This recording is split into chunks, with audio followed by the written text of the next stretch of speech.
마혜경의 숟가락.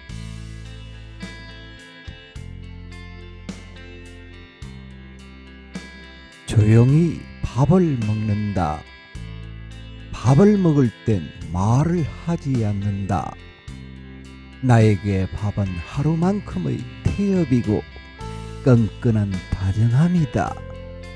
어둠과 고통이 밀려올 때마다 밥이 그리워진다. 나에게 말은 의미의 모양이며 활짝 열리는 관계의 끈이다. 밥이 키운 말들이 따뜻한 손이 된다고 들었다. 그러므로 입은 소리를 찍어내는 털이자 생명을 불어넣는 밥의 입구가 된다. 밥을 먹을 때 말을 하지 않는 이유는 들어가는 밥과 나오려는 소리가 충돌하기 때문이다. 말하면서 밥을 먹을 때에도 같은 일이 벌어진다. 온전히 들어가야 할 밥과 오롯이 나와야 할 소리가 같은 지점에서 만나면 무척 낯설어진다. 난 그날 이후로 목구멍에서 이 어색한 조우를 정리했다. 밥은 밥대로, 소리는 소리대로 받아들이기로 다짐했다. 그래서 밥 먹을 때는 밥을 먹고 말할 때는 말을 하는 한 가지 일에 마음을 다하는 편이다. 누군가는 이 일을 고상함이나 침묵으로 오해할지도 모른다.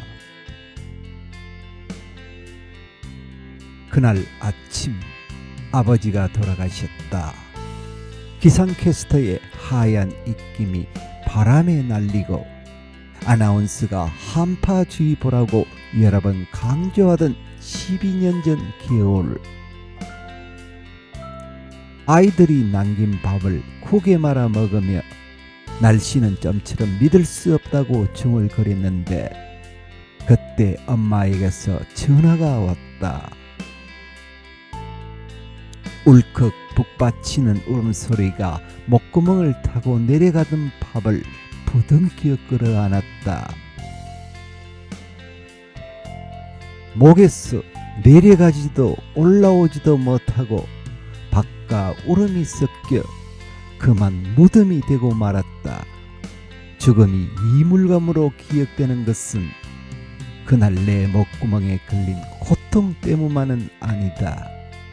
마치 기억의 저편에서 발신한 보고장처럼 무언가 서글픈 마음이 도착하고야 만다. 사람이 쓰러지면 의지도 쓰러지려나. 두 노인만 사는 집, 욕실에서 쓰러져 바둥거리는 남자를 70이 넘은 여자가 무슨 수로 일으켜 세우나. 젖은 솜처럼 축 처진 몸은 이미 바닥이 되었을 테니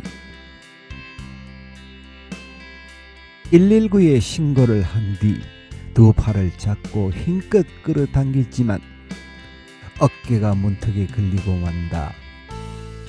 욕실 바깥으로 간신히 머리까지 내놓았을 때 남자가 컥컥 숨을 내뱉는다. 팔다리가 뻣뻣하고 말이 굳어버리고 정신이 흐리다다. 곧이어 어깨가 들썩인다. 발작을 하는 남자를 그렇게 닌 채 여자가 한 일은 주방으로 가는 것이다. 냉장고에서 김치를 꺼내고 그릇에 밥을 담아 아침을 차린다.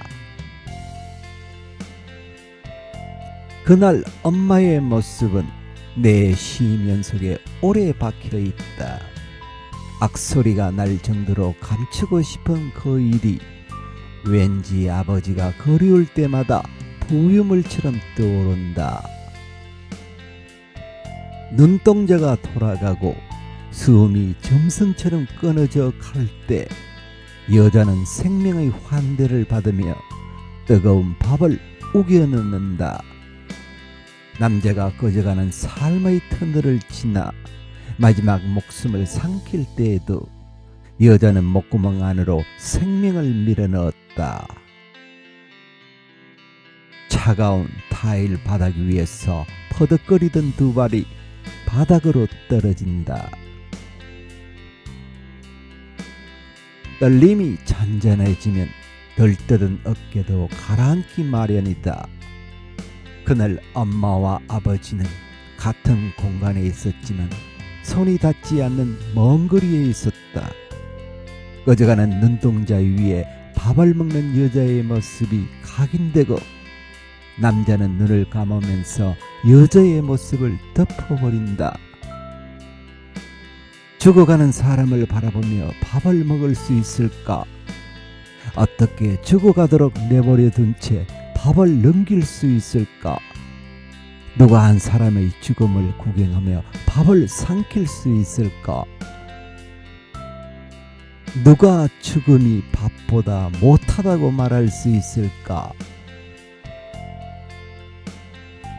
장례식장의 밥은 죽어가는 사람의 배려가 아니라 죽은 사람의 마지막 정성이다. 살아있는 한 살려야 하는 노력이 죽음을 잠시 눈물게 한다고 믿고 싶다. 불현듯 가버린 아버지가 사뭇 아쉽지만 그렇게 아버지를 떠나보낸 엄마의 태도 또한 가슴에 슬픈 미련으로 남아있다. 그 자리에 같이 있었던 것도 아닌데 생생하게 그려지는 그날의 그림 한 장이 내내 가슴을 미어 터지게 만든다. 엄마는 서둘러 정리했다. 외투를 골라냈고 신발을 모았다. 책과 서류들을 재활용 상자에 쌓았으며 돋보기와 노트, 시계는 서랍에 보관했다. 정리하다가 다시 흐트러뜨리고 그러다 다시 담아내기를 반복한다. 정신이 반쯤 나간 것 같지만 그렇다고 끼니를 그러진 않았다. 수북이 담긴 밥그릇을 바라볼 때면 엄마가 원시적인 인간처럼 느껴진다. 때로는 음식보다 먹이에 충실한 한 마리의 동물처럼 보인다. 꺼져가는 삶 앞에서 죽음을 반찬 삼아 먹이를 먹던 암컷인데 무엇이 두려울까? 한낱 배를 채우는 먹이일 뿐 그것은 사랑을 키워내지 못했다. 나의 목에 걸린 박과 울음소리는 여태 무덤으로 써 있는데 시간이 갈수록 엄마의 밥은 산처럼 쌓여간다. 입은 더할 나위 없이 벌어져 먹이를 낚아채는 짐승 같다. 하필 왜 밥이었을까? 어떻게든 살렸어야지. 남자의 떨리는 눈동자, 눈꼬리를 타고 흐르는 눈물이 그만 됐다며 모네 부탁을 한다. 응급실에 자주 실려가던 터라 몸과 마음이 무너질 대로 무너진 탓이 크다. 오래전 남자와 여자는 약속을 했다. 누구든 먼저 쓰러지면 그냥 보내주기로. 몇 번이나 약속을 어겨서 여자를 나무라던 참이다. 그날 뒤늦은 약속이 지켜졌다. 곧 갈 테니 먼저 가. 귓속말로 남자를 배웅하고 땀에 젖은 몸을 끌고 간신히 주방으로 기어간다. 새끼들 때문에 조금 더 살아야 하는 여자는 저혈당 증세를 억누르기 위해 밥 한 숟가락 삼키고 남자의 꺼져가는 눈빛을 바라보며 꺽꺽 울음을 삼키고 엄마 입에 밥이 들어간다. 거울을 보듯 마주 앉아 나도 입에 밥을 넣는다. 눈처럼 하얀 밥이 그 겨울의 슬픔 위로 쌓인다. 아픈 말들을 잠재우고 조용히 밥을 먹으면 밥알이 알랄이 구르며 마음을 읽는 시간이 다가온다. 말을 하지 않아도 하루만큼의 태엽이 감기고 끈끈한 다정함이 서로에게 도달한다. 엄마 입이 열리면 내 입도 크게 열렸어. 오롯이 밥의 시간 안으로 들어갈 수 있다.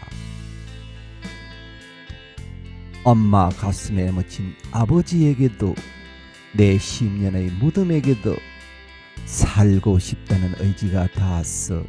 하루씩 살게 만든다. 밥을 먹으면 신기하게도 내일이 온다는 믿음이 쌓인다. 엄마를 필사하면서 알게 된 하나, 삶의 채소다니 숟가락.